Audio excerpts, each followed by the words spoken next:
pleasure to introduce the next speaker,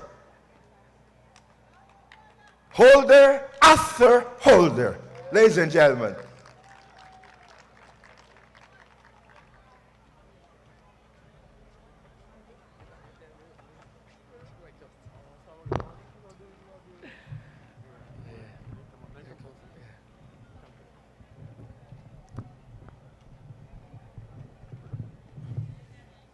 A pleasant good night to the wonderful people of St. Michael's Southeast. It is a pleasure to be here in support of my good friend Santia Bradshaw. Santia and I attended law school together, so that we are very, very close. I've come here not only to endorse Santia, but also, as I've said from the beginning, to prosecute the Democratic Labour Party.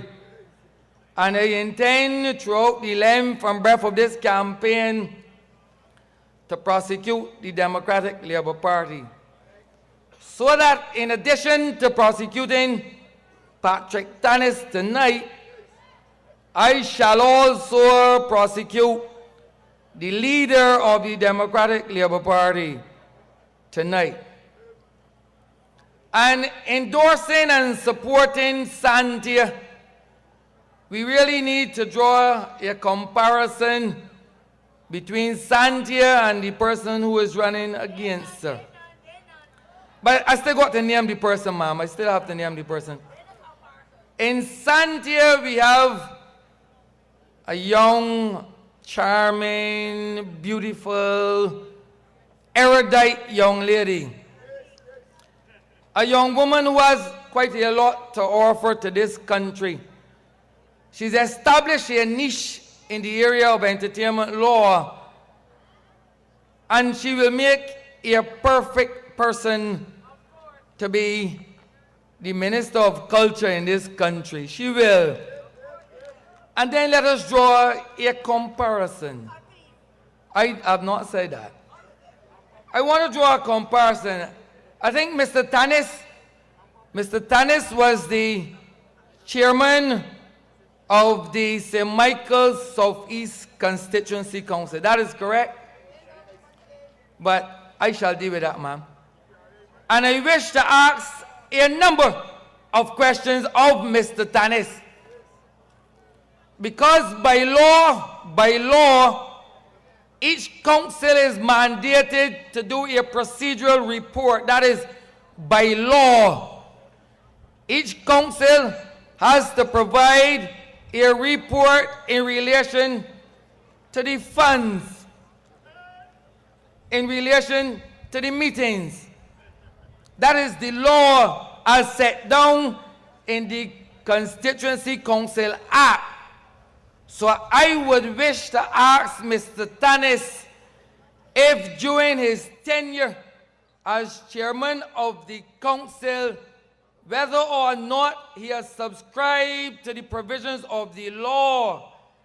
And if he has not done that, is there a reason for not doing so? And if he cannot provide a reason, I really think that a matter of that should not be brought to any attention of any commission of inquiry. The time for that is long gone. I am sure that he was chairman for more than 2 years. And I wish to know if during that chairmanship, if as mandated by law, that there must be biannual public meetings to update each constituency on what has been done. If Tannis, as chairman, has done that, I wish to know that. If he has provided that information to the minister for the holding of those meetings to their EU. And it is the taxpayers of this country money that is being spent, because the Act provides that the minister can pay remuneration as he deems fit. So I would wish to know if there are audited accounts and where if there's money, where has it gone? I do not believe that he can provide the answers. I have not come here to impugn the character of anyone. All I am doing is asking very simple questions as a taxpayer of this country. And if working in the public realm, he cannot provide such an answer, please, pray, tell me, how can he be fit to be a candidate and or an elected representative? If he cannot meet that criteria, I'm saying to you also, he therefore is not suitable. He is not suitable to walk up the steps of Parliament. That is enough for Mr. Tannis. I wish to divert my attention to the leader of the Democratic Labour Party. And I wish for you to hear this excerpt from the mouth of the leader of the Democratic Labour Party. He said it at a public meeting. That is a vision far superior to wanting to see a car parked outside of every house, or for wanting a vision to want to just put some more money in your pocket. Well, if the only issue is putting money in your pocket, we don't want to wait on the government. Drug pushers got money, you can get it from them too. The criminal element has money, you can get it from them too. That can't be a vision for our society. My friends, you have just heard the leader of the Democratic Labour Party speak to the country at large. So that I have come here tonight to speak on behalf of the poor people of this country. I've come here tonight to speak on the 16,000 plus persons who are unemployed. I've come here to speak to the 35,000 policyholders who can't get a red cent. I've come here to speak on behalf of the civil servants who can't get a wage increase. I've come here to speak on behalf of persons who want work and who cannot get work because of the inept policies of the Democratic Labour Party. That is who I come to speak to tonight. And you heard what the leader of the Democratic Labour Party has said, that it ain't nothing about putting money in your pocket, that if that's the issue, who you can get it from. And this, my friends, is the so-called leader of this country. Now, please tell me, does he have the interests of the people in Factory Avenue and Parkinson Field at heart? This is a man who asks you to vote for the Democratic Labour Party, but this man can't be for real. He cannot be for real. But the poor people in this country ain't got no money in their pockets. And it's because the Democratic Labour Party that they don't have any money in their pockets. The Democratic Labour Party promised you in their manifesto of 2008 that they will remove VAT from the light bills in this country. What has happened with regards to that promise? So then tell me, if the household sector in this country is the most important sector in this country, and you ain't got no money, why should you vote for the Democratic Labour Party? Because the leader has said to you, if it is about money, get it from the drug pushers or the criminals. Now, you know that he is a lawyer.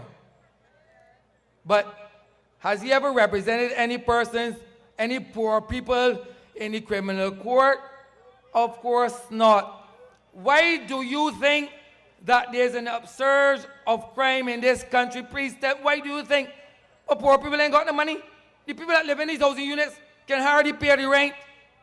Can hardly pay the rent. They can't have to pay the rent. How they can pay the water and the light at the same time? On a daily basis, persons are coming to you crying, asking for assistance. But the Democratic Labour Party are saying to you that when they come for assistance, tell them you can offer them nothing. And if they want money, go and sell dope on the block. So that the Prime Minister of this country ain't concerned about the boys on the block who can't get no work, you know. That is not his concern. He is not concerned about the mothers who are unemployed, that can't get work. That is not the concern of the Democratic Labour Party. It is not. And if that is not their concern, you know what you have to do with them. Earlier tonight, Kerry Simmons spoke to you in relation to what occurred with the maids at the Community Development Department. He spoke to you about a young lady who was asked to sign their contract, who was a former employee of the Community Development Department. And I say the words former, because based on the contract, she is no longer deemed an employee. But I want to continue from where Mr. Simmons left off, because it is important for you to understand the rationale behind this. And it is a sad case of the policies of the Democratic Labour Party and how they regard the poor people in this country. That individual came to me. I am her attorney. She came to me when she was asked to sign this contract. Previously, she worked 5 days a week, 4 hours a week for $200 a week. And this contract was forced on her. And she was asked to sign the contract. And she said she will not sign it, that she have to take it to an attorney. The Barbados Labour Party raised this issue in Parliament on the 20th of November. On the 20th of November, the Barbados Labour Party raised this in Parliament. The whole issue about the maids at the Community Development Department being now deemed to be independent contractors. And on the morning of the 21st of November, the mayors were asked to report to a special meeting at the Community Development Department. And they were asked to account for how this contract came out. They were asked to account for that. And what they were told then was that they will raise the money from $10 an hour to $11.18 per hour. The same 3 days, the same 3 hours. And that they will get back to them in December of 2012. That is what was told to the maids. People who are 7 and 8 years of service to the government in this country, who were no longer deemed to be employees, and the normal practice is that after you work for 10 years, you're entitled to a pension. On retirement, you're entitled to a pension. And this wicked government, this monstrous government, has taken away that right of poor people in this country, these maids. And all they did, they brought a new contract, and I have it here. A new contract on the 7th of December, 2012. That now they reverted back to the 5 days a week, to the 4 hours. But the maids also had to sign another contract. And in that contract, they had to sign that they will have to pay their own national insurance. So that they're still independent contractors who at the end of the day will not be entitled to any government pension. And this is the government walking about, parading across the length and breadth of this country that they care about poor people and they want to build a society, and that Barbados is more than an economy, it is a society. And you're saying to me that this is not wickedness? And this is what we are facing in this country. So that we have to separate the people who care for you and the people who do not care for you. And that choice is clear. That choice is clear.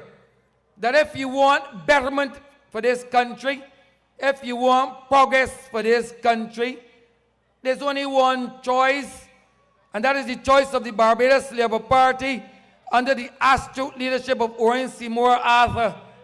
You know, there's a saying that Bajan's memory is short, but I'm sure you remember the days of 1991 to 1994 when you sucked salt in this country, when you suffered in this country, when the 8% cut was inflicted on you, when massive unemployment occurred in this country. And in 1994, we put a halt to that.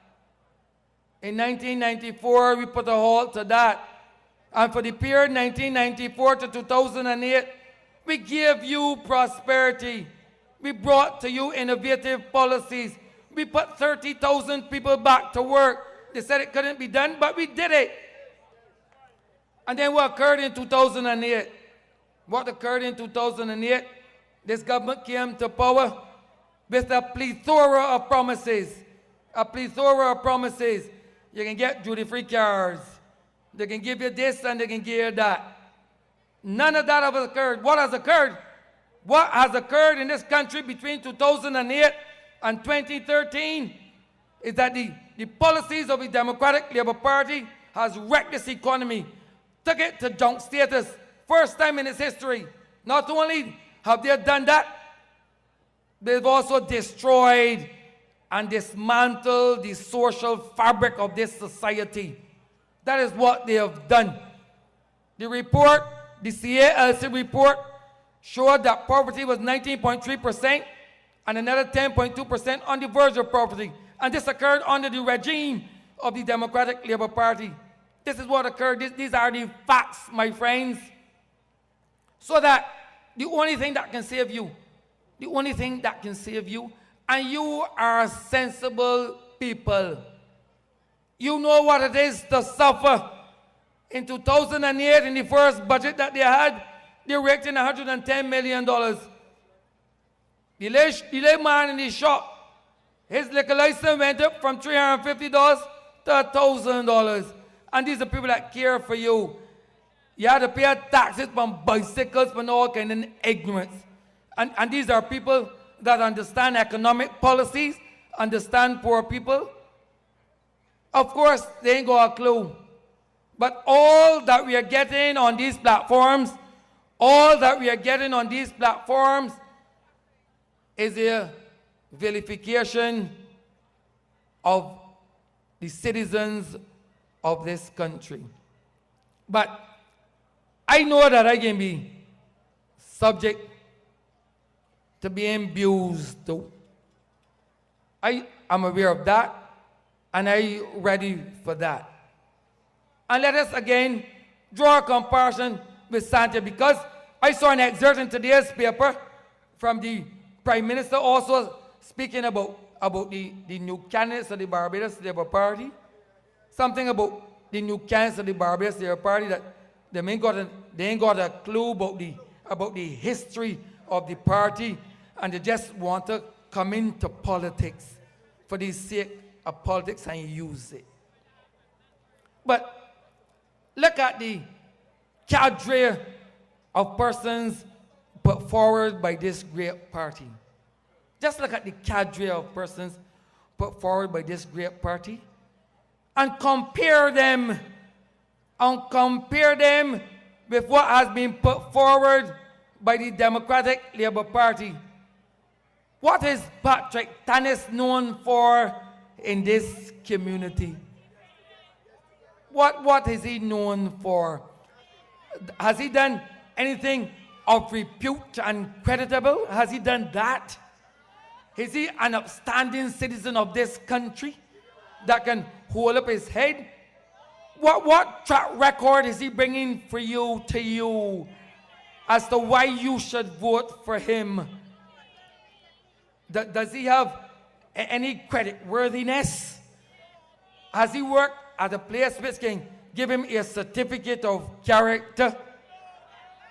I believe that when you apply for a job, that sometimes it has got to go to the police and ask for a certificate of character, you know that? If that is the requirement, can you safely say that he will be given one? And I do not know the history of the man, but it has been said that he has worked at a number of places, and that at these places his tenure was short-lived, and that he didn't leave on good terms. I do not know that. I do not know that. All I can say is alleged.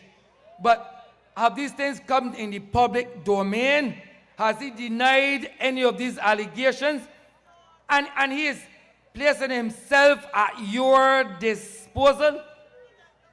But they say that when you come to public life, you ought to come to public life with clean hands and a pure heart and be genuine and sincere.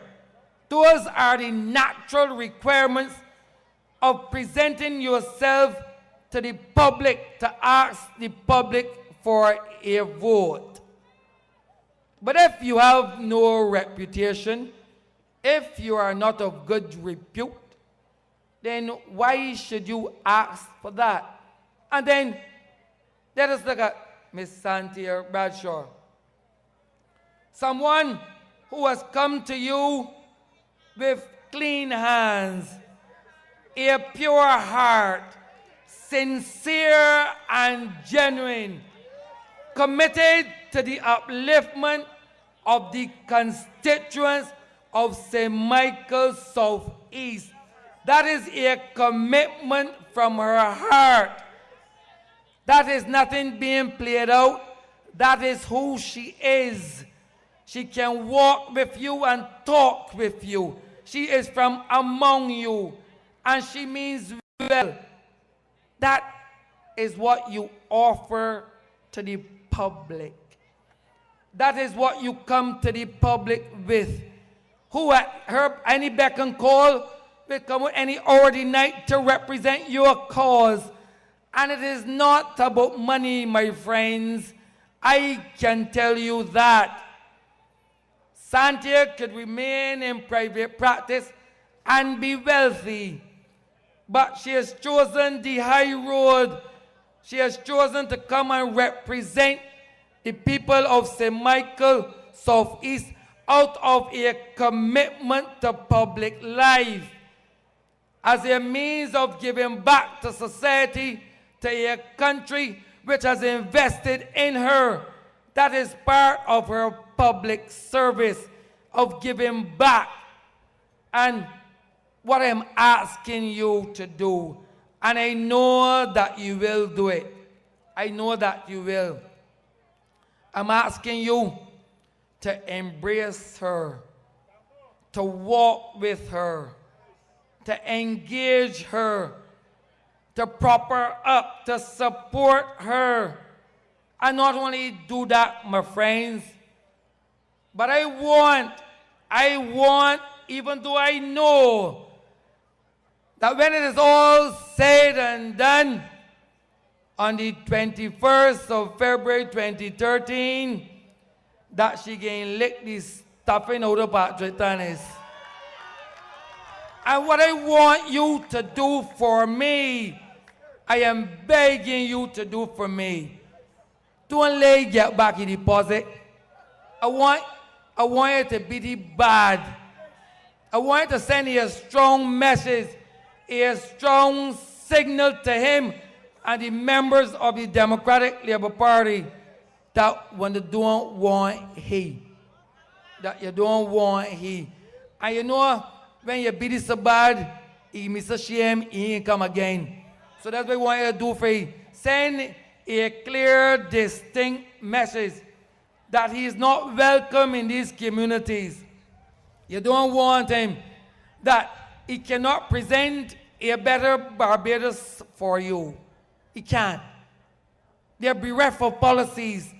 They cannot do anything for you to uplift you. And he is a member of that team. Please don't forget that. And as the old people will tell you,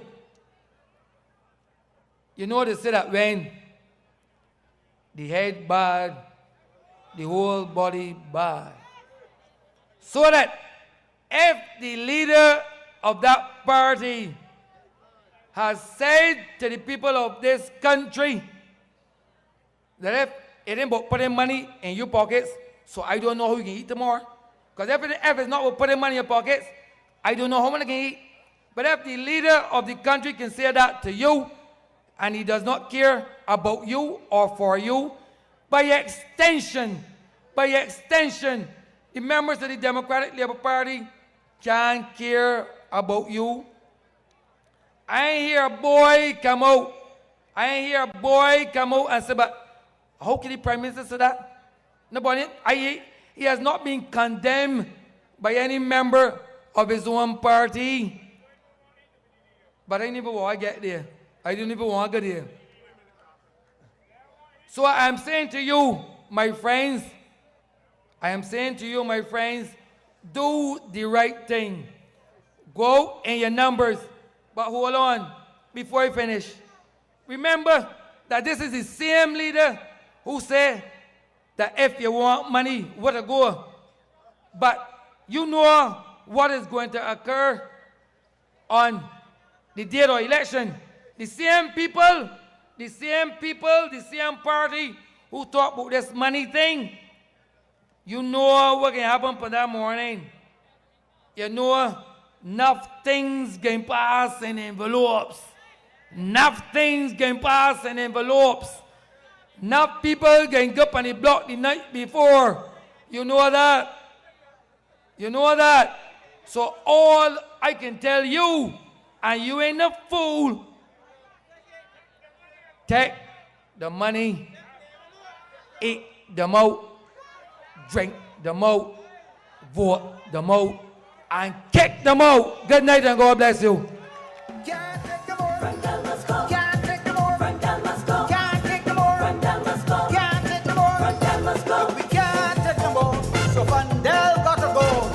Rougher than tough. Things worse than before. Wake up at the storm. Enough is enough. Thank you, Arthur Holder. Now, I want you to note something about this platform here in Factory Avenue. It does not abuse. We do not have any time for that. This is a very serious campaign, and the issues are so serious that we have decided to take our time and explain to you so that you will be clear in making your decision on February the 21st. I reappear as the co-chairman at this particular juncture.